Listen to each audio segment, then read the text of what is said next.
Telangana senior నాయకులు మోత్కుపల్లి నరసింహులు గారు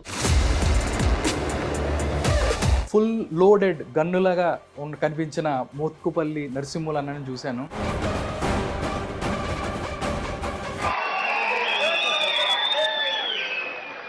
అసలు ఆయన మీరు ఆకాశానికి ఎత్తేసిన పరిస్థితి కూడా కనిపిస్తుంది. నువ్వు ఎన్ని రోజులు ఉంటావో ఉండు ముఖ్యమంత్రి, మేము కాపాడుకుంటాం నేను. అప్పటి నుంచి ఇప్పుడు దాకా ఏం మార్పులు జరిగినాయి? ఆ కులాన్ని అవమానపరిచి ఆ కులానికే నువ్వు ఏం చేయకుండా పోతే నిన్నెందుకు పోడాలి? నీతో పని ఏముంది మాకు? రేవంత్ రెడ్డి గారి నాయకత్వం, ఇది కాపాడుకోవాల్సిన బాధ్యత నీది. ఒక మోత్కుపల్లి నరసింహులు ఒక మాదిగోడ అయి ఉండి 6 సార్లు గెలిచాడు. ఇది సాధ్యమా? కింగ్ రాజకీయంగా, ఎందుకంటే మాదిగలకు కూడా మేము ఎక్కువ సీట్లు ఇచ్చాం, గెలిపించుకున్నాం. పార్లమెంట్లో మాదిగోళ్ళకి ఎన్ని సీట్లు ఉన్నాయి మీరు చెప్పండి. పోనీ ఒక సీటు కూడా లేదు. ఒక్క సీటు కూడా ఇవ్వలేదు. బట్టి కుటుంబానికి 2 వచ్చినాయి. వీళ్ళే పెత్తనం చేస్తున్నారు. ఎప్పుడు కూడా వీళ్ళు కిందగానే చెప్పులు కుట్టుకున్న అట్లాగే ఉన్న పరిస్థితి ఉంది. ఎందుకు ఎదగలేకపోయింది? రామారావు తెలుగుదేశం కాలంలోనే మేము ఎదిగాం. ఆ తర్వాత ఎవరు మా ముఖం చూసినటువంటి సందర్భాలు లేదు.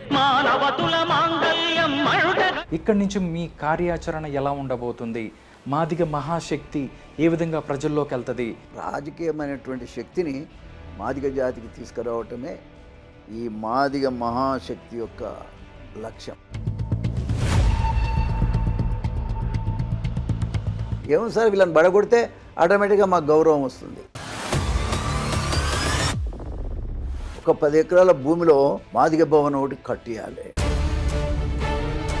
మూసీ సుందరీకరణకి సంబంధించి వేల కోట్ల రూపాయలు తీసుకెళ్ళి మేము అది చేస్తాం ఇది చేస్తామని చెప్తున్నాను. హైడ్రా పెట్టి ఏదో మా యమధర్మరాజును కదా ఇళ్ళలో పంపినట్టుగా పంపి భయభ్రాంతులను చేసి ఎన్ని తిట్లు తిట్టారు.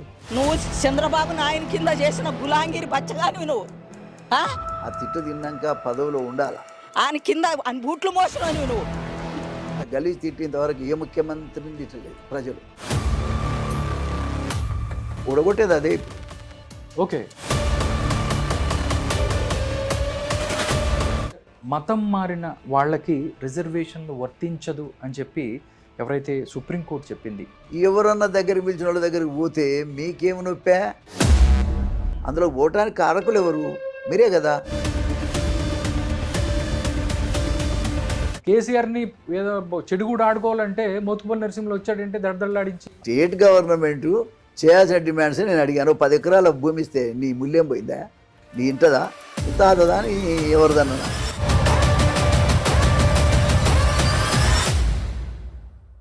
అందరికీ నమస్కారం. తెలంగాణ రాజకీయాల్లో ఆయన ఒక సంచలనం. 6 సార్లు ఎమ్మెల్యేగా పోటీ చేసి గెలుపొందారు. దాంతోపాటు మంత్రిగా కూడా పనిచేశారు.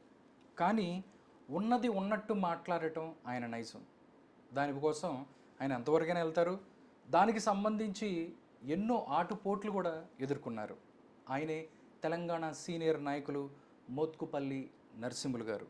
ఇప్పుడు ఒక కొత్తగా ఆయన మాదిగల మహాశక్తి అని చెప్పి ఒక ఆర్గనైజేషన్ని స్థాపించి ముందుకొస్తున్నారు. ఎందుకంటే మాదిగల్ని సామాజికంగా, ఆర్థికంగా, రాజకీయ లక్ష్యాలను సాధించే విధంగా ఆయన ముందుకు వెళుతున్నారు. అసలు ఈ యొక్క ఎంఎంఎస్ లక్ష్యాలేంటి?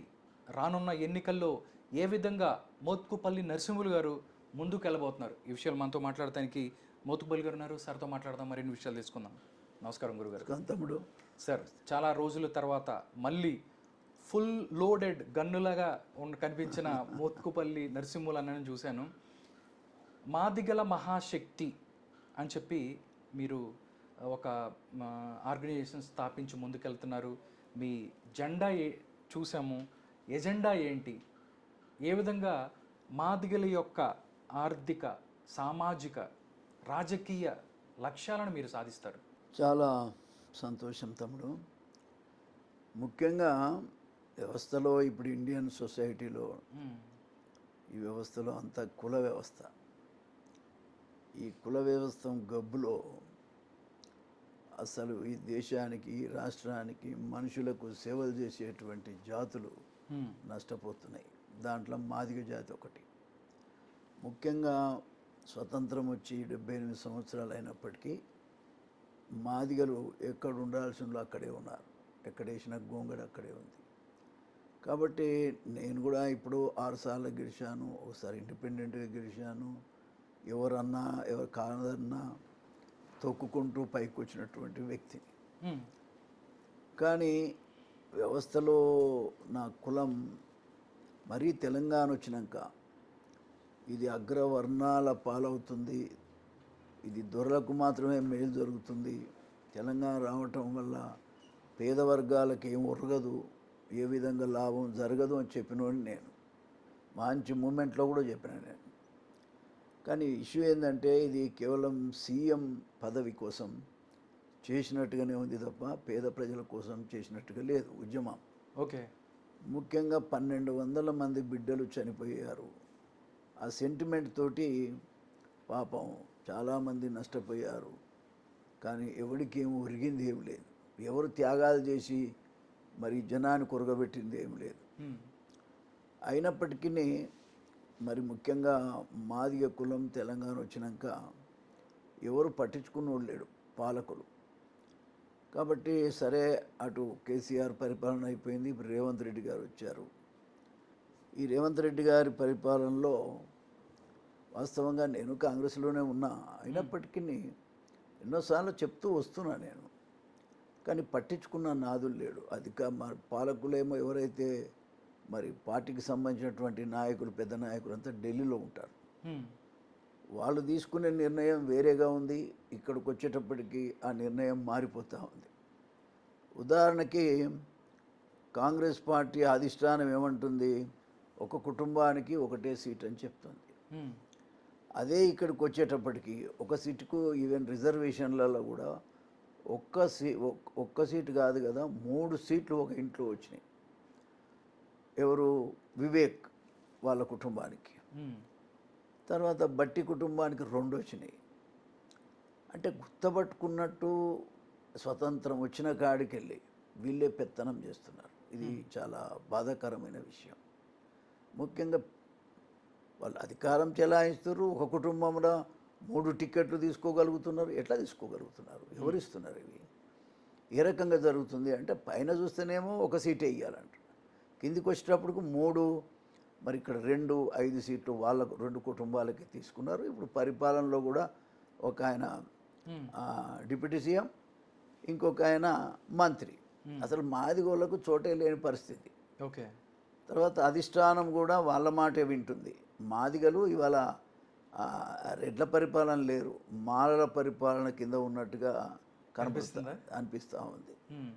ఎందుకంటే ముఖ్యమంత్రి గారు కూడా ఏదో అంటే సఫకేషన్లో ఉన్నాడు ఆయన. ఇది తనను పైనుంచి ఎవరో ఒత్తిడి చేస్తున్నట్టుగా, లేదంటే వీళ్ళ ఒత్తిడి వల్ల మాదిగలను ఏ రకంగా వాళ్ళకు మేలు చేయని పరిస్థితి కనబడుతూ ఉంది. ఉదాహరణకి మా వర్గీకరణ తర్వాత మరి మాదిగోళ్ళ మీటింగ్ పెట్టాలని నేను అందశ్రీ సంబంధించినటువంటి మీటింగ్లో చెప్పాను. ఓకే. మాదిగల మీటింగ్ పెట్టాలి, మలమల మాడిపోయి సచ్చిన నా బిడ్డలు, మా కులం నాయకులు యువకులు ఆనాడు మరి బగబగ మండే మంటల్లో కాలి చచ్చిపోయారు. పెట్రోల్ పోసుకొని జాతి కోసం, వర్గీకరణ సాధన కోసం చనిపోయారు. ఆ బలిదానాల వల్ల ఇవాళ అది మాకు సాధ్యమైంది. కానీ వాళ్ళ కుటుంబాలు నాశనం అయిపోయినాయి. ఓకే. వాళ్ళ కుటుంబాలు రోడ్డున పడ్డాయి. మరి రోడ్డున పడ్డ కుటుంబాలను ఎంతనో కొంత ఆదుకోవాలి కదా, వృద్ధులను. ఆ 4 కుటుంబాలను ఆదుకోవాలనేటువంటిది గత సంవత్సరం నుంచి చెప్తూ వస్తున్నాం.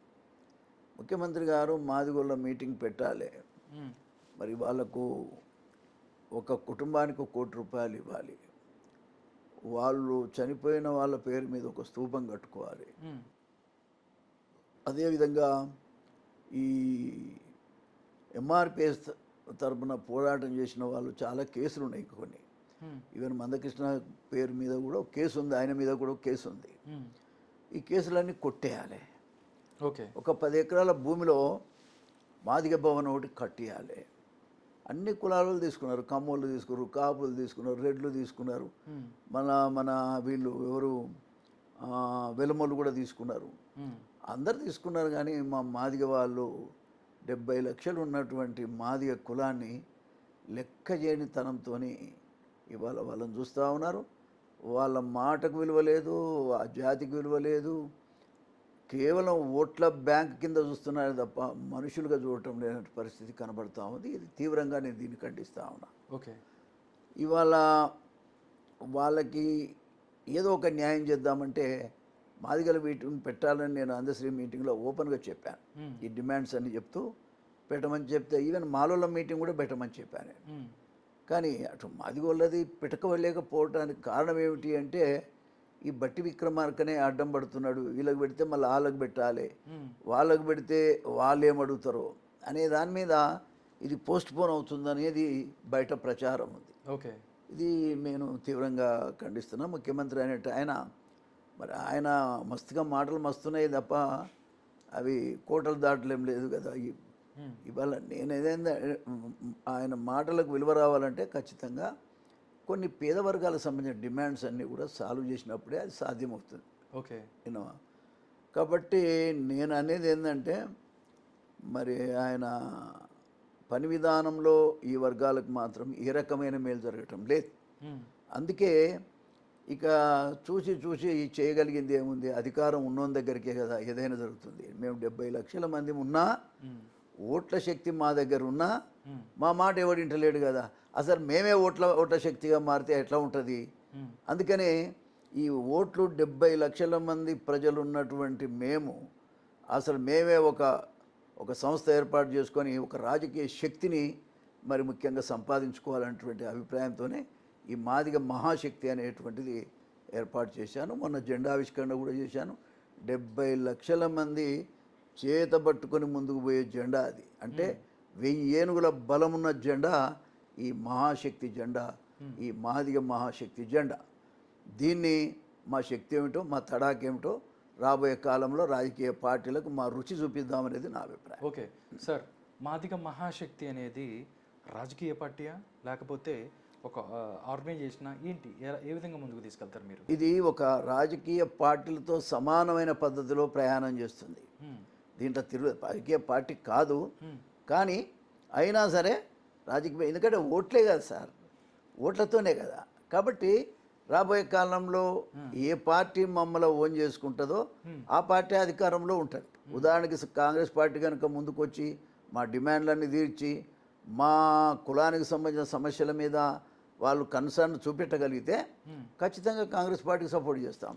ఒకవేళ చేయలేదనుకోండి, ఇప్పటిదాకానే చేయలేదు, రాబోయే కాలంలో ఇట్లే ఉంటే ఎవరు మనలో ఓన్ చేసుకుంటారు, మా క్యాస్ట్ను ఓన్ చేసుకుంటారు, మమ్మల్ని ఓన్ చేసుకుంటారో వాళ్ళకే మా ఓటు ఉంటుంది అనేది గమనించుకోవాలి. బయట వస్తున్న మాట ఏంటంటే రేవంత్ రెడ్డి గారు మోత్కుపల్లి నరసింహ గారికి ఫోన్ చేసినా లిఫ్ట్ చేయలేదు, దానికి సంబంధించి ఆయన్ని సరిగ్గా చూడలేదు, అందుకనే ఇండైరెక్ట్గా గవర్నమెంట్కి దానికి సంబంధించి మా శక్తి చూపిస్తాం అన్న దాని మీదే దానికి ప్రతిగానే ఇదంతా చేస్తున్నారు రాజకీయంగా. ఎందుకంటే మాదిగలకు కూడా మేము ఎక్కువ సీట్లు ఇచ్చాం, గెలిపించుకున్నాం, మాదిగలు మేము సరిసమానమైనటువంటి వాళ్ళకి ప్రాధాన్యత ఇస్తున్నామని కూడా ఆయన చెప్తూ వస్తున్నారు. బట్ కొన్ని వర్గాలు మీరైతే ఇక్కడి వాళ్ళే కదా. అవునండి, ఇక్కడే. మరి ఇక్కడి వాళ్ళు అయినప్పుడు పార్లమెంట్లో మాదిగోళ్ళకి ఎన్ని సీట్లు ఉన్నాయి మీరు చెప్పండి. పోనీ ఒక్క సీటు కూడా లేదు. అవును, ఒక్క సీటు కూడా ఇవ్వలేదు. కౌన్సిల్లో ఏమైనా ఉన్నాయా? లేదు. తర్వాత రాజ్యసభ ఏమైనా ఉన్నాయా? లేవు. మరి ఎక్కడ మాకు ఇది కూడా ఇవి కూడా 5 ఉన్నాయి. అసెంబ్లీ సీట్లు 19 సీట్లకు మాకు 5 ఉన్నాయి. ఎన్ని రావాలి? 15 సీట్లు రావాలి. ఓకే, లెక్క ప్రకారం అయితే అంతే. కాబట్టి ఎక్కడ మమ్మల్ని చూస్తుంటే చట్టసభలలో మాదిగోడు పోవటానికి వీలు లేదన్నట్టుగా మమ్మల్ని తొక్కేస్తున్నారు. మాదిగోడు పార్లమెంట్లో అడుగుపెట్టడానికి వీల్లేదు, లోకసభలో అడుగుపెట్టడానికి వీల్లేదు, రాజ్యసభలో అడుగుపెట్టడానికి వీల్లేదు, కౌన్సిల్లో అడుగుపెట్టడానికి వీల్లేదు, అసెంబ్లీలో అడుగుపెట్టడానికి వీల్లేదు అనే పద్ధతిలో మరి మమ్మల్ని చూస్తారు తప్ప ఏ రకంగా మాకు మేలు చేసినట్టు.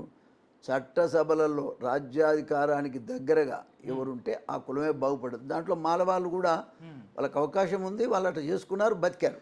కాబట్టి మేమేమంటున్నాం అంటే బాబు మా ఓట్లను సంగతి ఏందో మేము చూపిస్తాం, రాబోయే కాలంలో ఎవరు గెలవాలనో ఎవరు ఓడాలనో మేమే నిర్ణయం చేస్తామనే అభిప్రాయం కింద ఓకే. ఈ యొక్క జెండా. జెండాను మేము ఏర్పాటు చేసుకున్నాం. ఓకే సార్, చూస్తే వర్గీకరణ మీద చూస్తే రేవంత్ రెడ్డి గారు మంచి పని చేశారని చెప్పి అందశ్రీ గారికి సభలో వెళ్ళి మీరు మాట్లాడిన పరిస్థితి, అసలు ఆయన మీరు ఆకాశానికి ఎత్తేసిన పరిస్థితి కూడా కనిపిస్తుంది.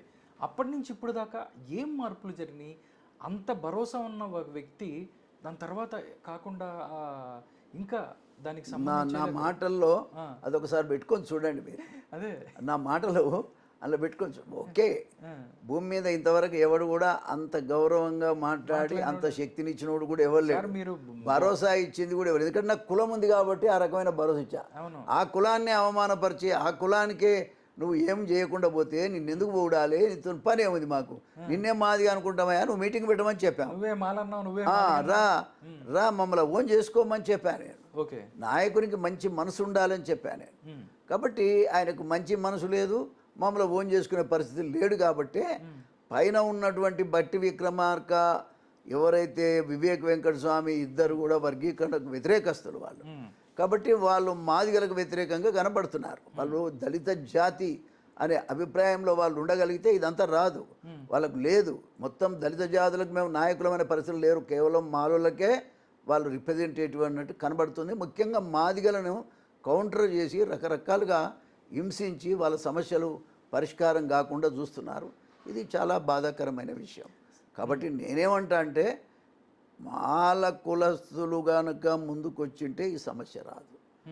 అప్పుడు ఆటోమేటిక్గా సీఎం గారికి అందరి మాటగా వెళ్తుంది, ఆ సమస్య పరిష్కారం అవుతుంది. నేనేమంటున్నా అంటే మరి ఎప్పుడైతే మీరు మాలల మాటలు విని మమ్మల్ని దూరం చేసుకుంటున్నారో అది దాని పర్యవసానం ఏమిటో మీకే తెలుస్తుంది. ఓకే సార్, మాదిగ రిజర్వేషన్ ఒక విషయం చెప్తా మీకు. చెప్పండి. మొదట దళితులం, అన్ని 59 కులాలు దళితులు కలిపి. కానీ నేను నా జీవితంలో మొట్టమొదట యూనివర్సిటీలో నేను ఎంఏ చదివేటప్పుడు ఒక ఎంఏ చదివే తమ్ముడు శ్యామ్ సుందర్, ఈ శ్యామ్ సుందర్ అనే వ్యక్తి చేసినటువంటి ఒక చిన్న కార్యక్రమానికి మమ్మల్ని యూనివర్సిటీ నుంచి సస్పెండ్ చేశారు. లీడర్గా ఉన్నా కాబట్టి ఒక రోజు జైలు పోయాను నేను. ఎవరి గురించి? మాలవాళ్ళ గురించి. గుంటూరులో చుండూరు సమస్య, మీరు ఇప్పుడైనా యూట్యూబ్లో చూడండి. చుండూరు సమస్యలో 20 మందిని ఊచకొత్త కోసి మరి వాళ్ళను గొనె సంచుల్లో గట్టి కాలువలో పడేస్తే మరి ఏ మాలోడు మాట్లాడండి అసెంబ్లీలో? అప్పుడు కూడా నరసింహులు గారు వచ్చి బయటకు వచ్చి మరి నరసింహులు గారే ఆ రోజు అప్పుడున్న ప్రభుత్వం జనార్దన్ రెడ్డి చీఫ్ మినిస్టర్, నేను 6 రోజులు సభను నడవనీయలే, అల్లరల్లరి చేశా, ఏడ్చా, ఆమెను నిరాహార దీక్ష చేశా. మా దళితుల మీద ఇట్లా జరుగుతుంది. కానీ చనిపోయింది ఎవరు? మాలలు. నిరాహార దీక్ష చేసింది ఎవడు? మాదిగోడు. నేను 7 రోజులు ఆమె నిరాహార దీక్ష నేను చేశాను. దానివల్ల నా ఆరోగ్యం అంతా పాడైంది. దానివల్లనే ఇవాళ నేను షుగర్తోని బాధపడతా ఉన్నా. నేను అనేది ఏంటంటే నాకు లేదు మాదిగా ఫీలింగ్ లేదు. దళితులు ఎవరున్నా ఆపదలో ఉంటే ఆదుకోవాలనే మనసు నాది. కానీ దురదృష్టం 70 ఏళ్ళ తర్వాత చూస్తే ఎవరి కులానికి వాడే చేసుకుంటే ఈ కులం దిక్కు లేకుండా ఉంది. ఈ కులానికి దిక్కు లేని పరిస్థితుల్లో మరిగా మనం దిక్కై ఉండాల్సినటువంటి అవసరం ఉంది. కాబట్టి ఒక పెద్ద మనిషిగా, ఆ కులస్తుడిగా నేనేమిటో, నా శక్తి ఏమిటో నేను చూపిస్తా. నా జాతి నాయంబడి ఖచ్చితంగా వస్తుంది. రాబోయే కాలంలో ఓట్లల్లో ఏ పార్టీ గెలవాలి, ఎవడు గెలవాలో మేము నిర్ణయం చేస్తాం. సార్, ఎందుకంటే రిజర్వేషన్ల గురించి ఎంఆర్పిఎస్ ఎవరైతే మందకృష్ణ మాదిగ గారు ఆయన పోరాటం చేసిన పరిస్థితి ఇప్పుడు దాకా, దానికి సంబంధించి వర్గీకరణకు సంబంధించి సుప్రీంకోర్టు దాని మీద మాట్లాడింది, అంతా బాగానే జరిగిన పరిస్థితి. అంటే రిజర్వేషన్ల పోరాటం, రిజర్వేషన్ల కోసం పెట్టింది ఎంఆర్పిఎస్. ఎంఎంఎస్ దేనికోసం పెట్టారు? ఎంఆర్పిఎస్ కృష్ణమాదిగను ప్రోత్సహించింది కూడా నేనే. వెనక బ్యాక్గ్రౌండ్గా ఉండి నిలబెట్టి ఆయన నడిపించింది కూడా నేనే. ఓకే. ప్రతి విషయం నా ఇంటికి వచ్చి నా దగ్గర నుంచే ఏది మొదలుపెట్టినా నా దగ్గర నుంచే మొదలుపెట్టిండు. మనం సపోర్ట్ ఉన్నాం. అది సామాజిక ఉద్యమం అంతే. ఒక రాజ్యాంగపరంగా కొట్లాడాల్సింది కొట్లాడినాం, వచ్చింది. కానీ రాజకీయంగా దాన్ని మలిచే దాంట్లో విఫలమైంది. అది ఎంఎంఎస్ తీరుస్తుంది. అది అంతే కదా. ఇప్పుడు ఏదైతే రాజకీయపరమైనటువంటి శక్తి లేకుండా పోయిందో ఆ శక్తిని మోత్కుపల్లి నరసింహ గారు తీర్చగలుగుతాడు. తీర్చాలనేటువంటిదే ఈ ఉద్దేశం తప్ప వేరే ఉద్దేశం కాదు. ఆయన మా తమ్ముడే, ఆయన గురించి కూడా కంప్లైంట్ ఏం లేదు. అది అయిపోయింది, ఓ ఫేజ్ అయిపోయింది. కానీ దానివల్ల పెద్ద సమాజానికి పెద్దగా ఒరిగేది ఏమి లేదు. ఒక ఇష్యూ మాత్రమే అది. కానీ 100 సమస్యలు ఉన్నాయి ఇక్కడ. 100 సమస్యల పరిష్కారానికి చట్టసభలలో ఉంటే తప్ప ఇవి పరిష్కారం కావు. ఏ కులమైతే చట్టసభలలో ఉన్నారో ఆ కుల సమస్యలే పరిష్కారం అవుతున్నాయి. ఇవాళ రెడ్లు బ్రహ్మాండంగా ఆర్థికంగా బలపడ్డారు. ఎందుకు బలపడ్డారు అంటే వాళ్ళు పవర్లోనే ఉన్నారు, ముఖ్యమంత్రి స్థాయిలో ఉన్నారు, వాళ్ళు పంచకాడ వాళ్ళే ఉన్నారు కాబట్టి వాళ్ళు కాగలిగారు. అదే వెలమలు ఉన్నారు, నిన్న మొన్నటి దాకా తెలంగాణలో ముఖ్యమంత్రి, వాళ్ళ కులం బ్రహ్మాండంగా అన్ని రంగాల్లో ముందుకు వచ్చారు. కారణం వాళ్ళు పంచే దగ్గర వాళ్ళు ఉన్నారు, డబ్బులు వాళ్ళ చేతి గుండా పోయే కాలం ఉన్నది. ఏ కులమైనా మరి అధికారం చెలాయించారు, అధికారంలో ఉన్నారు, ఆ కులాలు బాగుపడ్డాయి. అదేవిధంగా మాల కులం, మాకు వాళ్ళకు 50 ఏళ్ళ తేడా ఉంది. వాళ్ళు 50 ఏళ్ళు ముందున్నారు, మేము 50 ఏళ్ళు వెనుకున్నారు అభివృద్ధిలో. కారణం ఏంటి అంటే వాళ్ళు చట్టసభలలో ఉన్నారు, ఎమ్మెల్యేలు వాళ్ళే, ఎంపీలు వాళ్ళే, రాజ్యసభ వాళ్ళే, కౌన్సిల్ వాళ్ళే, అందరు వాళ్ళే ఉన్నారు కాబట్టి ఆ కులం డెవలప్ అయ్యింది. కానీ మా కులానికి దిక్కు దీం లేదు. ఇంతకుముందు చెప్పాను, దేంట్లో కూడా మాకు అవకాశం లేని కారణంగా మా కులం మరీ 10 సంవత్సరాలు, ఈ 10-12 సంవత్సరాలకు తెలంగాణ వచ్చినాక మొత్తం నిర్వీర్యమైపోయింది. నిర్వీర్యం చేశారు మా కులాన్ని, స్వార్థపర రాజకీయాల కోసం మా కులాన్ని మరి ఈ విధంగా చేశారు. కాబట్టి దాన్ని తట్టుకోవాలి, నా కులాన్ని చైతన్యం చేయాలి, రాజ్యాధికారం వైపు వాళ్ళని మళ్ళించాలి. మా నాయకులందరినీ రాజకీయంగా ఎమ్మెల్యేలు, ఎంపీలు, రాజ్యసభ, లోకసభ, అదే కౌన్సిల్, అసెంబ్లీ అన్నిట్లలో కూడా మా జాతి ముందుండే విధంగా ప్రయత్నం చేయాలనేది నా కోరిక. నా జాతికి కూడా నేను చేతులెత్తి దండం పెట్టేది ఏంటంటే, రండి, ముందుకు రండి, లేచి రండి, మన కులానికే మనం ఓటేసుకుందాం. మాదిగ కులానికే ఓటు, మాదిగ కులం, మాదిగ ఓటు, మాదిగలకే ఓటు, అది నా నినాదం. మాదిగల ఓటు, మాదిగలకే ఓటు అనేది మోత్కుపల్లి నినాదం. ఈ నినాదంతో అన్ని జిల్లాలు పర్యటించి జనాన్ని ఖచ్చితంగా వాళ్ళందరికీ ఒక చైతన్యం వైపు, రాజకీయ చైతన్యం, ఆర్థికం అనేది ఎవరికి అధికారం ఉంటే వాళ్ళ దగ్గరికే వస్తుంది. కాబట్టి దాని రాజకీయంగా ముందుకెళ్తే ఆర్థికం తర్వాత ఆటోమేటిక్ వస్తుంది. కాబట్టి రాజకీయంగా రాజ్యాధికారం వైపే ఈ పోరాటం. సార్ ఒకటి సార్, ఎందుకంటే ఓట్లు ఎలక్షన్ అనగానే కోట్లు డబ్బులు పెట్టాలి పరిస్థితి ఉంటుంది. అంటే ఓన్లీ ఒక మాదిగలు వాళ్ళకు ఓటేసుకుంటే గెలిచే పరిస్థితి నియోజకవర్గాల్లో ఉందా అని చెప్పి కొంతమంది అనుమానపడతారు సార్. ఇప్పుడు ఇది ఎవడో అసాధ్యమైన పని, ఇది ఎట్లా సాధ్యం అనేది చాలా మందికి ఉంటుంది. ఇది కానీ సాధ్యమే. నేను ఇండిపెండెంట్ గెలిచాను. ఇప్పుడు నల్గొండ జిల్లాలో ఇండిపెండెంట్ గెలిచే ఇది సాధ్యమని ఎవడన్నా అంటాడా? చెప్పండి. ఒక మోత్కుపల్లి నరసింహులు ఒక మాదిగోడ ఉండి 6 సార్లు గెలిచాడు, ఇది సాధ్యమా? కింగ్. అందుకనే సాధ్యం చేయటమే నా పని. అది అసాధ్యమైన సుసాధ్యం చేసే శక్తి నాకుంది, నా మాదిగ జాతికి ఉంది. సార్ ఒకటి సార్, ఎస్సీ అనగానే మాలలు మొదటి నుంచి కూడా వాళ్ళు ఎస్సీ రిజర్వేషన్ అనగానే ఆర్థికంగా బాగా డబ్బున్న వాళ్ళలాగా వెళ్ళిపోయి మీ రిజర్వేషన్ ఫలాలను కూడా వాళ్లే తీసుకొని ఆర్థికంగా ఎదిగి ఎప్పుడు కూడా వీళ్ళు కిందగానే చెప్పులు కుట్టుకున్న అట్లాగే ఉన్న పరిస్థితి ఉంది. ఎందుకు ఎదగలేకపోయింది? ఎస్సీలకు సంబంధించి మీరందరూ ఎస్సీలో 59 కులాలు ఉన్నప్పటికీ మాల కులాన్ని ఎందుకు వాళ్ళు ముందుకొచ్చారు? మిగతా వాళ్ళు ఏం చేశారు? ఎందుకు రాలేదు? నేను ఒక మాట చెప్తా. పాలకుల లోపల విచక్షణ ఉండాలి, బుద్ధి ఉండాలి. పరిపాలించేవాడికి ఎన్ని కులాలు ఉన్నాయి, ఏ రకంగా ఉన్నాయి, మరి అందరికి చెందాలి కదా అనే అభిప్రాయం పాలకులకు ఉండాలి. అది లేనటువంటి నాయకత్వాలు ఉండటం వల్లనే ఈ నష్టం ఈ జాతికి జరిగింది. ఒక ఎన్టీ రామారావు గారు మాత్రము ఆయన బ్రహ్మాండంగా అన్ని కులాలను సమానంగా చూడగలిగారు. ఆయన చూడటమే కాదు, దాన్ని పంచివ్వగలిగారు, ఎదగగలిగారు. ఆయన కాలంలోనే ఎదిగాం. ఎన్టీ రామారావు తెలుగుదేశం కాలంలోనే మేము ఎదిగాం. ఆ తర్వాత ఎవరు మా ముఖం చూసినటువంటి సందర్భాలు లేదు. ఒక సందర్భంలో అయితే జి వెంకటస్వామి గారి నాయకత్వంలో 6 సీట్లు ఉంటే 6 సీట్లు మాళ్ళకే ఇచ్చిన ఘనత ఆయనకే దక్కింది. మొత్తం మాదిగలకు శూన్యం. కాబట్టి నేనేమంటా అంటే మరి ఆ రకమైనటువంటి పరిపాలన చేసే పాలకులది అది బుద్ధి తక్కువతనం అని కూడా ఈ సందర్భంగా. ఓకే సార్, ఎన్టీఆర్ గురించి చెప్తే నిజంగా మిమ్మల్ని ఎంతగానో ఆయన ప్రోత్సహించారు. తెలుగుదేశం పార్టీలో దాని తర్వాత మీరు చాలా ముందుకెళ్ళారు. మొన్న కూడా మీరు పార్టీలు చెప్పారు, ఆయన ఒక్కడే చూశాడు, మిగతాదంతా చూడలేదు, మాకు అంత బాగా జరగలేదు అని కూడా మాట్లాడిన పరిస్థితి.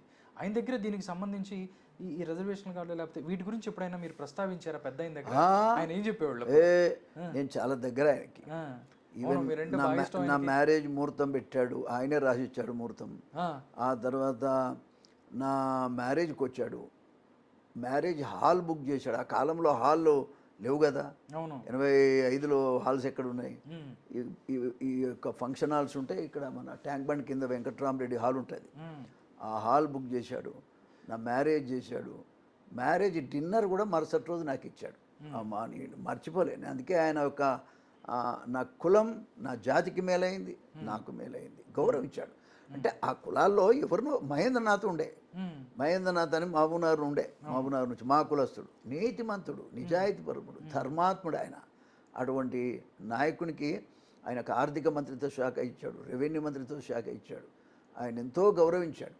అంటే ఈ కులంలో ఎదగాలే, వీళ్ళు నష్టపోయినరు అనేటువంటిది ఆయనకున్న అభిప్రాయం. దానివల్ల మా కులానికి మేలైంది. ఒకరిది గుంజి మాకు ఇయ్యలే, మా పాపులేషన్ తగ్గట్టు వాళ్ళతో ఈక్వల్గానైనా ఇచ్చాడు. మా అంత ఇవ్వకూడదు కానీ అయినా సరే వాళ్ళతో ఈక్వల్గా మాకు ఇవ్వగలిగి మమ్మల్ని గౌరవించినటువంటి ఘనత తెలుగుదేశం పార్టీ, అదేవిధంగా ఎన్టీ రామారావు. చంద్రబాబు నాయుడు గారు ఆయన మంత్రివర్గం మీరు అప్పుడు కూడా మీరు పనిచేశారు. అంటే ఆయన మీకు దీనికి సంబంధించి ఆయన అదే ఒరబడిలో కదా ఆయన కూడా వెళ్ళింది. నెక్స్ట్ ఎన్టీఆర్ని ఎన్టీ రామారావు తర్వాత ఆయన కూడా అదే ఒరబడిలో వెళ్ళాడు. మాదిగలకు పెద్ద నష్టం వచ్చింది కూడా ఏం లేదు చంద్రబాబు నాయకత్వంలో. ఓకే సార్, మనం చూసుకున్నట్టయితే నెక్స్ట్ 10 సంవత్సరాలు తెలంగాణకు సంబంధించి కేసీఆర్ గారు ఎవరైతే ఉన్నారో ఆయన ముఖ్యమంత్రిగా పనిచేసిన సందర్భం ఉంది. కానీ ఆ టైంలో మీకు మాదిగలకి ఏం జరగలేదని మీరు అంటారా? ఇక మీకు ఒక మాట చెప్పాలంటే ఆయన క్యాబినెట్లో మంత్రే లేకుండా ఆయన పరిపాలన కొనసాగించారు. అది ఇంకా బాధాకరమైన విషయం. అయితే పంపిణీ విషయానికి వచ్చేటప్పటికి ఆయన వీళ్ళకంటే ఇప్పుడున్న గవర్నమెంట్ కంటే కొంత మేలే. ఎందుకంటే 2 పార్లమెంట్ ఇచ్చాడు మాకు, విన్నారా? తర్వాత 9 మంది అసెంబ్లీ ఎమ్మెల్యేలు ఉన్నారు. అంతవరకు కొంతలో కొంత నయం అక్కడ. ఇక్కడికి వచ్చేవారు 0, మొత్తం పోలీస్ స్టాఫ్, మొత్తం ఎవడు పైకి వచ్చిన సందర్భం లేదు. ఓకే అట్లా సార్, 2.5 సంవత్సరాల కాంగ్రెస్ పాలనలో మేము ప్రజలకి మొత్తం చేశాము, మొత్తం అంతా స్వర్గధామంలా మారిపోయింది, నెక్స్ట్ ఎలక్షన్స్లో మేము మళ్ళీ గెలవబోతున్నాము, అది చేస్తాం అని చెప్పి రేవంత్ రెడ్డి గారు మాట్లాడతారు. అలాంటి పరిస్థితి మాటలు సార్, మాటలు మస్తుగా మాట్లాడతారు. జనం యాక్సెప్టెన్స్ ఉండాలి కదా. గ్రౌండ్ లెవెల్ పరిస్థితి లేదా? లేదు, ఏ పరిస్థితిలో ఉండకూడదు. మాదిగలు వ్యతిరేకంగా ఇంకా రేపు ఇంకా టైట్గా అవుతుంది.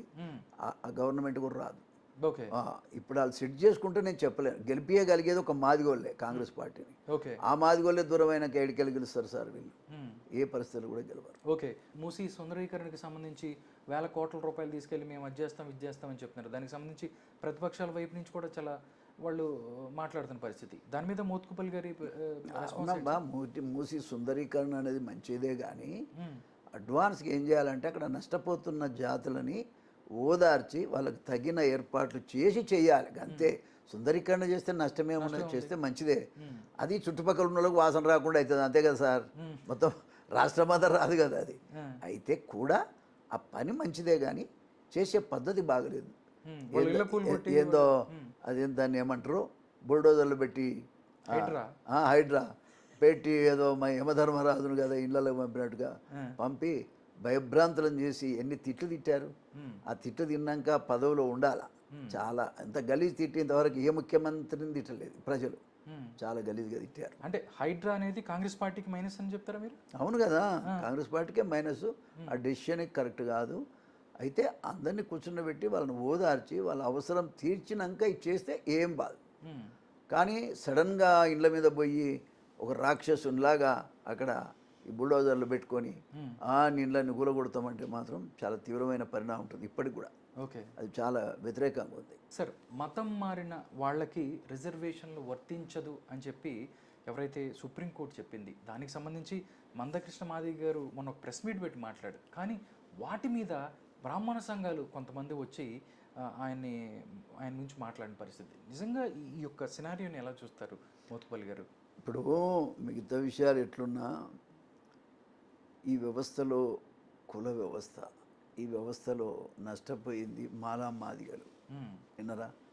మీరు గుళ్ళలకు రానియరు, బల్లలకు రానియద్దు, చివరికి ముట్టుకోవడానికి కూడా వీలు లేదనే ఆలోచన పెట్టుకొని మనవాదాన్ని పెట్టుకొని మమ్మల్ని ఎక్కడ బతకకుండా చేసి ఎక్కడైనా దేవుణ్ణన్న మొక్కుదామంటే మరి ఏ దేవుడు మమ్మల్ని దగ్గర రానియకపోతే ఎవరన్నా దగ్గర పిలిచిన వాళ్ళ దగ్గరికి పోతే మీకేమి నొప్పా?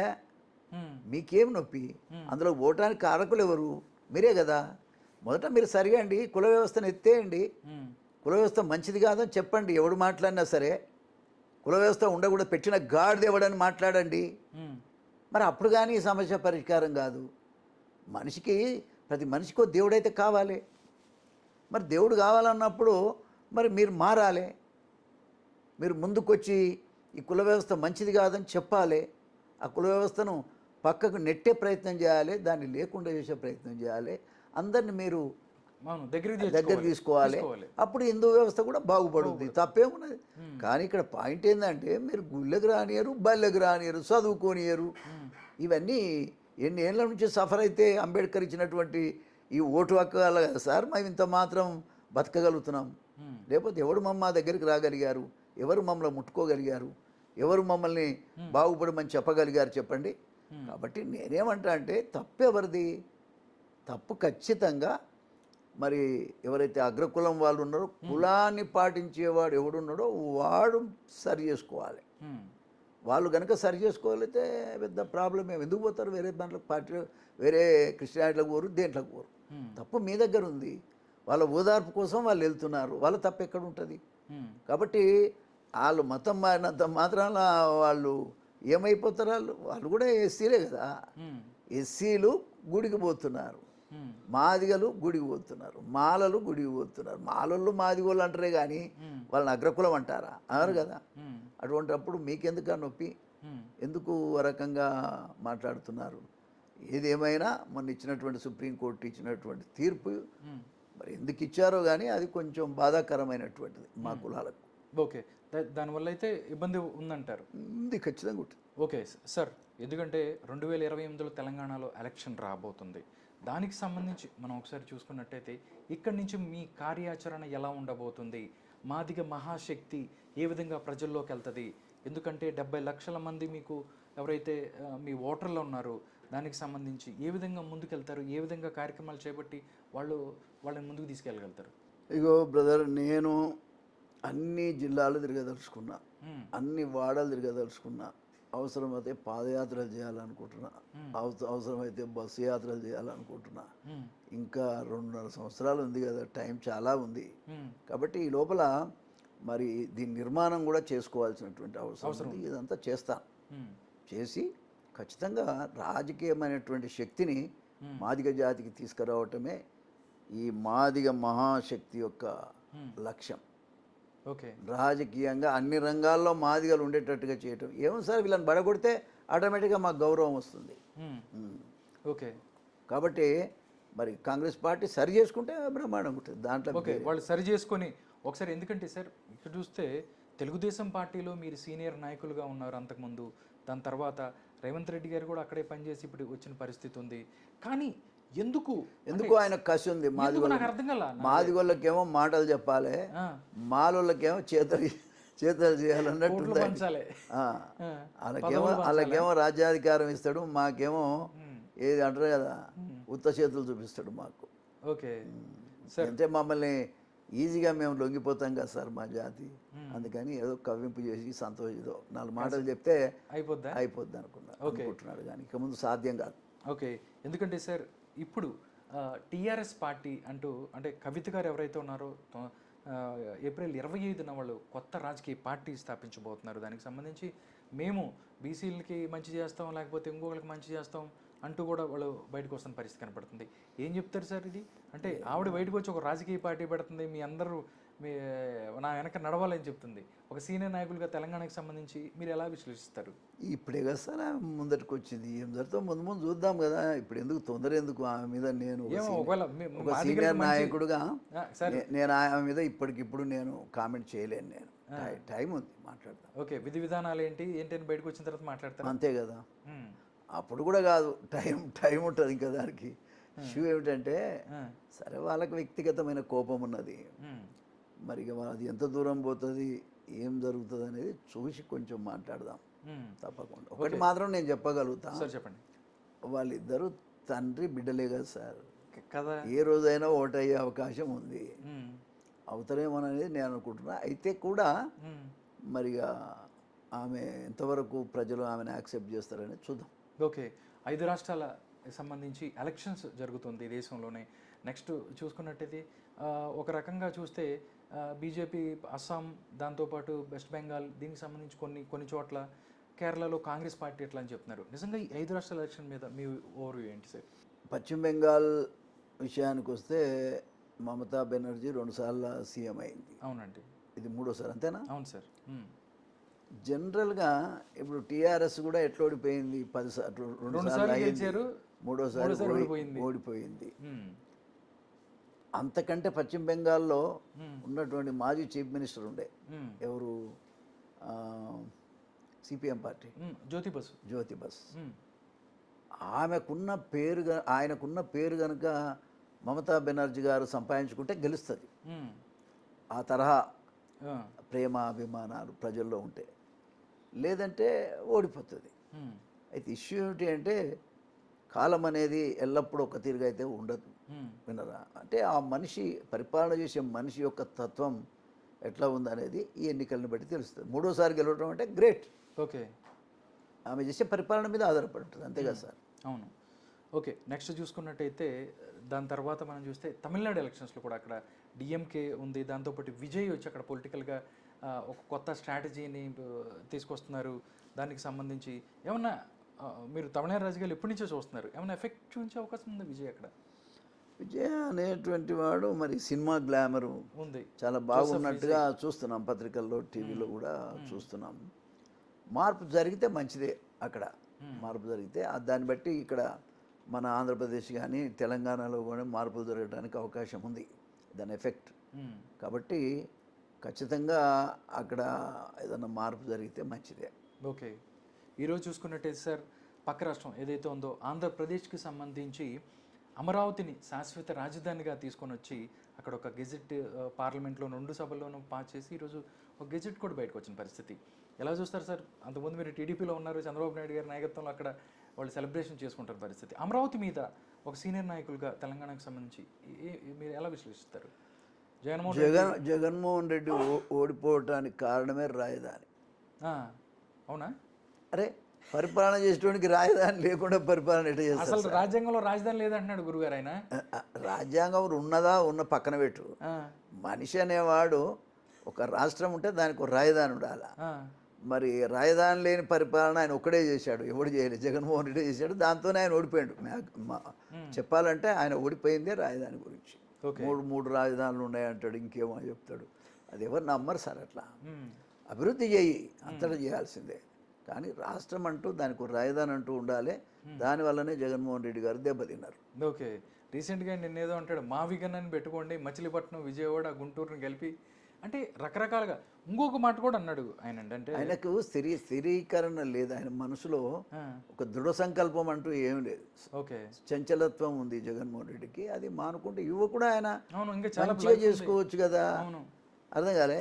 రాజధాని అది ఉంటే మాత్రం ఏమన్నా చంద్రబాబు నాయుడు ఏమన్నా నువ్వు ఉంటే ఆయన కొడుతుండా తిడుతుండా? ఆయన నీకంటూ ఒక రాజధాని ఏర్పాటు చేసుకోమని ఆయన చెప్పాడు, ప్రజలు చెప్తున్నారు. రాష్ట్రానికి రాజధాని లేకుండా పరిపాలన చేస్తాడంత పిచ్చి కానీ ఎవరు అనుకోరు. బట్ ఆయన మాత్రం చేసి చూపించాడు. అదేందో దానివల్ల ఆయన ఓడిపోయాడు, చెడ్డ పేరు వచ్చింది. ఓకే సార్, ఇక్కడ చూసుకున్నట్టయితే ఇంకా 2 early సార్, ఎందుకంటే 2.5 years ఇక్కడ ఉంది, ఎన్ని రాజకీయాలు జరిగే పరిస్థితి ఉంది, ఇంకా ఇక్కడ ఉంది. అక్కడ కూడా చూసుకున్నట్టయితే మళ్ళీ ఎలా ఉండబోతుంది? మళ్ళీ నేను వచ్చేసి ఆయన చెప్తుంది జగన్మోహన్ రెడ్డి, నేను వస్తే అంటే మీరు శాసనసభలో ఒక చట్టం లాగా తీసుకెళ్ళి మీరు పార్లమెంట్లో చేశారు, నేను వస్తే దాన్ని ఇంకోటి చేయలేనని నాకు కూడా శక్తి ఉంది అని అంటాడు. ఎప్పుడు కూడా పరిపాలనలో ఉన్నదాన్ని ఇంకా డెవలప్ చేసుకుంటా పోతే గౌరవం, కానీ పోటీవాడి కట్టిన దాన్ని గులగొడతాడా ఏంది? అదే డిస్ట్రక్షన్ మైండ్, అది కరెక్ట్ కాదు.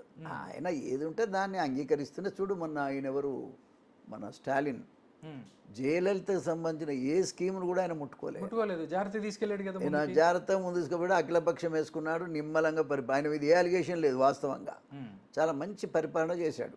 అట్లా చేసుకోవాలి. కానీ అవతలోడు చేశాడు కాబట్టి ఆయన ఒక్క నామం పెట్టుకుంటే నేను 2 పెట్టుకుంటా అంటే అది కరెక్ట్ కాదు. అది చాలా ఓపిక ఉండాలి, పెద్ద మనుషులను సంప్రదించి చేసుకుంటే ప్రభుత్వాలు మారుతాయి. ఎల్లప్పుడూ ఒక్కడే ఉండలేడు కూడా. కాలం కూడా మారింది, ప్రజలు కూడా ఎప్పటికప్పుడు మార్పును కోరుకుంటున్నారు. కాబట్టి కానీ మరి మళ్ళీ వస్తే మళ్ళీ ఈ రాజధాని గులగొడతాడా ఏంది అనే అభిప్రాయం ఉంటే నువ్వు రాలేవిగా. ఇంకా అదే అదే అంటున్నాడు. నేను వస్తే మళ్ళీ దీన్ని నేను ఏదో అంగీకరించాలి. ఒకసారి గవర్నమెంట్ సొమ్ముగా సార్ ఖర్చు పెట్టింది, అవును. ఎవరి ఇంట్లో నుంచి ఎవడు పెడతలేడు కదా. అటువంటప్పుడు రాజధాని అనేటువంటిది ఒక దగ్గర ఏర్పాటైన తర్వాత దాన్ని అంగీకరిస్తూనే అభివృద్ధిని కొనసాగించు, తప్పేమున్నది. ఏది చంద్రబాబు నాయుడు గారు ఇప్పటిదాకా చేసుకొస్తున్నారో దాంట్లో 99% మంచిగానే ఉంటాయి. అవన్నీ కొనసాగించే ప్రయత్నం చేస్తానంటే నీకు ఓట్లేస్తారు, కానీ ఇవన్నీ ఊడవిక్తానంటే ఎవరు కూడా నీకు ఓటేయరు. సార్ మరొకటి ఏంటంటే దళితుడు ముఖ్యమంత్రి తెలుగు రాష్ట్రాల్లో, ఎందుకంటే కేసీఆర్ గారు వచ్చి దళితుడిని ముఖ్యమంత్రిని చేస్తాను తెలంగాణ రాష్ట్రం ఏర్పడినప్పుడు అని చెప్పి ఆయన కూడా చిన్నగా దానికి సంబంధించి మారిన పరిస్థితి. నిజంగా ఇది ఒక కలగానే మిగిలిపోతుందా? నిజంగా భవిష్యత్ తరాల్లో కూడా ఎలాంటి అయ్యే అవకాశం ఉందా? నేను మాట చెప్పనా, ప్రజల్లో ఆ రకమైన చైతన్యం వస్తే తప్ప అది సాధ్యం కాదు. ప్రజల్లో చైతన్యం రావాలి. ఎస్సీ ఎస్టీ బీసీ వర్గాల్లో చైతన్యం, మైనారిటీ వర్గాల్లో మార్పు అనేది వస్తే ఖచ్చితంగా కావచ్చు. సీఎం కావటం పెద్ద పని, కానీ వాళ్ళు చేస్తారంటే నేను మొదట చెప్పినప్పుడే ఖండించాను. ఇదంతా ఉత్తమ మాట. వాళ్ళు ముఖ్యమంత్రులు కావడానికే ఈ పోరాటం, ఇంతమంది చచ్చారు తప్ప రాష్ట్రం కోసం కాదు, ఇది దేశం కోసం కాదు. వాళ్ళు దేనికి సంబంధించిన మనుషులు కాదు. వాళ్ళ అవసరం కొద్దీ వాళ్ళు చేసారు, కానీ ముఖ్యమంత్రి అయ్యారు.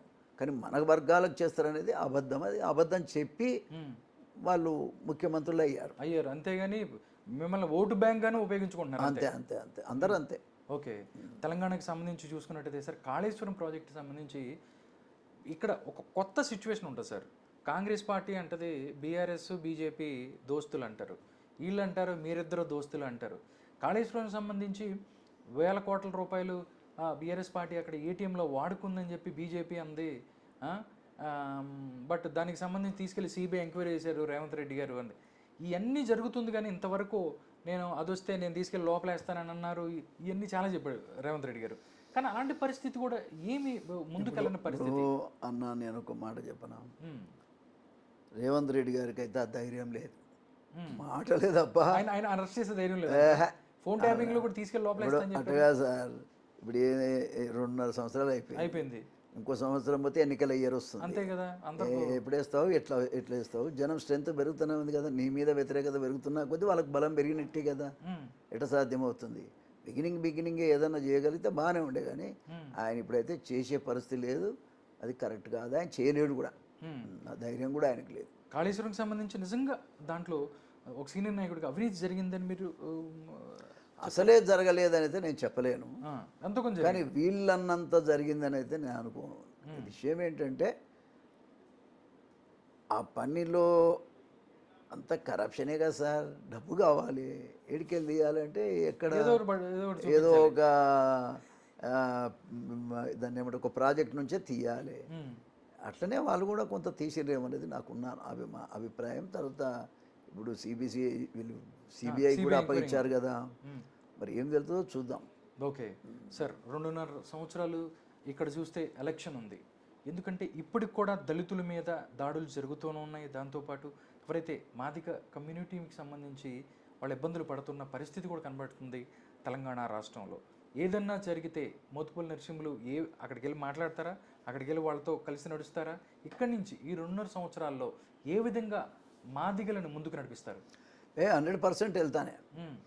మొన్ననే నాకు కొంచెం హెల్త్ బాగాలేకుండా నేను వెళ్ళలేదు, కానీ ఈడ నాగర్ కర్నూల్లో ఒక చిన్న పసిపాపను ఒక రెడ్డి, ఒక దుర్మార్గుడు, ఒక వెధవ, వాడు తనటం వల్ల పసిగుడ్డు కింద పడి, తల్లిని దనితే పసిగుడ్డు కింద పడి చనిపోయింది అనేటువంటిది మనం అందరం చూసాం.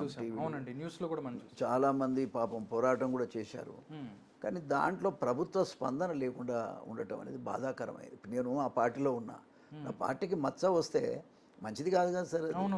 మరి అది చెప్పుదామంటే కూడా ఆయన ఎప్పుడు కూడా మాకు పట్టించుకోడు, మా మాటకు విలువయ్యాడు, మాకు ఫోనే లిఫ్ట్ చేయరు. మేమేం చేయగలుగుతాం? మా వర్గీకరణ విషయంలో చనిపోయిన వాళ్ళ గురించి మాట్లాడదామన్నా ఆయన ఇస్తా అంటాడు, టైం అడిగే వాళ్ళు అవసరం లేదు, ఆయన ప్రశ్నించే వాళ్ళు అవసరం లేదు రేవంత్ రెడ్డి గారికి. సార్ ఎందుకంటే మోత్కుపల్లి నరసింహులు అనే వ్యక్తి ఒక రెబల్ వాయిస్ ఆయన ఎప్పుడున్నా కానీ శక్తి సార్. శక్తి. నేను అదే అన్నాను, కేసీఆర్ని ఏదో చెడు కూడా ఆడుకోవాలంటే మోత్కుపల్లి నరసింహులు వచ్చాడంటే దడదడలాడించి అలాంటి పరిస్థితి ఉంది ప్రతి చోట కూడా. అంటే మీ దమ్మేంటో మీ ధైర్యం ఏంటో ఆయనకి తెలుసు కాబట్టి అడిగేటోడు వస్తే ఇవ్వకపోతే మళ్ళీ ప్రాబ్లమ్స్ వస్తాయనో మరి లేపేది ఎందో కానీ నేను అడిగే డిమాండ్స్ కూడా అన్ని చేయగలిగి రాష్ట్ర ప్రభుత్వం చేయగలిగినయే, సెంట్రల్ ప్రభుత్వం చేయాల్సినవి కావు. స్టేట్ గవర్నమెంట్ చేయాల్సిన డిమాండ్స్ నేను అడిగాను. 10 ఎకరాల భూమి ఇస్తే నీ మూల్యం పోయిందా, నీ ఇంటదా, నీ తాతదా, నీ ఎవరిదన్నా, ఎందుకు ఇవ్వను? అదేవిధంగా మీరు రెడ్లు తీసుకుంటారు, 10 ఎకరాల భూమి తీసుకున్నారు, మీరు అన్ని కులాలకు ఇచ్చారు, మా కులానికి ఎందుకు ఇయ్యారు? దాన్ని మీరు అవమానపరిచినట్టు కదా. 70 లక్షల మంది మాదిగలను మీరు అవమానపరిచినట్టు కాదా ఇది? మేము ఒక మాదిగ భవన్ కట్టుకుంటామని చెప్పాము, ఎందుకు మీ తోడ్పాటు ఇవ్వటం లేదు? వాళ్ళకు 1 కోటి రూపాయలు ఇవ్వమని అడిగాము, వాళ్ళ ఇంటికో ఉద్యోగం ఇవ్వమని అడిగాము, వాళ్ళు సాగు బతుకుల మధ్యలో ఉన్నారు. హ్యుమానిటీ ఉండాలని చెప్పాను. హ్యుమానిటీ అది అడిగే వ్యక్తి మామూలు వ్యక్తి కాదు. 6 సార్లు గెలిచిన ఆ వర్గాల నుంచి గెలిచి వచ్చిన వ్యక్తి. అవును. ఇవాళ ఎవరినైనా ఫేస్ చేయగలిగినటువంటి వ్యక్తి అడుగుతుంటే కూడా లెక్కలేంత. దాని ఫలితం ఏదో మీరు అనుభవిస్తారు ఖచ్చితంగా. సరే మేము కొట్టకపోవచ్చు, తిట్టకపోవచ్చు, కానీ మా దగ్గర ప్రజాస్వామ్యయుతమైనటువంటి అంబేద్కర్ ఇచ్చినటువంటి ఆయుధం ఉంది, ఓటకు. దాంతో కొడతాం. ఎందుకంటే సార్ మీరు ఆయన అరెస్ట్ అయినప్పుడు కూడా మీరు జైలుకి వెళ్ళి ఆయనతో వెళ్ళాను, ఏడ్చాను. మీరు కన్నీళ్లు పెట్టుకున్నారు అని చెప్పి అన్నారు. అంత అంటే నా తోటి సోదరుడు జైలుకు పోయాడు అనే దాని మీద నేను చెప్పాను. రెండోది, ఆ రోజు కూడా అది అవసరం లేని పంచాయతీ, అదేమో కేసు కాదు, ఏమి కాదే అది, దానివల్ల ఉపయోగం లేదు. ఇప్పుడు ఓటు అన్నప్పుడు ఎవడన్నా అడుగుతాడు, దానికి కేసు ఏంది? అర్థం కాలే. ఓటుకు నోటి కేసు సంబంధించి ఓటు అంటే ఎవడైనా అడుగుతాడా? అందరు పైసలు పెట్టి మొన్న మునుగోడు ఎన్నిక అయింది. మునుగోడు ఎన్నిక ఎన్ని కోట్లు అయింది? మరి ఎవరిని అరెస్ట్ చేయాలి చెప్పండి? అసలు డబ్బులు పెట్టుకుంటే అది రేవంత్ రెడ్డి చేసింది తప్పైతే కాదు, కానీ అనవసరమైంది అది. ఒక్క ఎమ్మెల్సీ వచ్చినంత మాత్రం రాజ్యాధికారం రాదు, వస్తుందా? అటువంటిప్పుడు ఎందుకు సార్?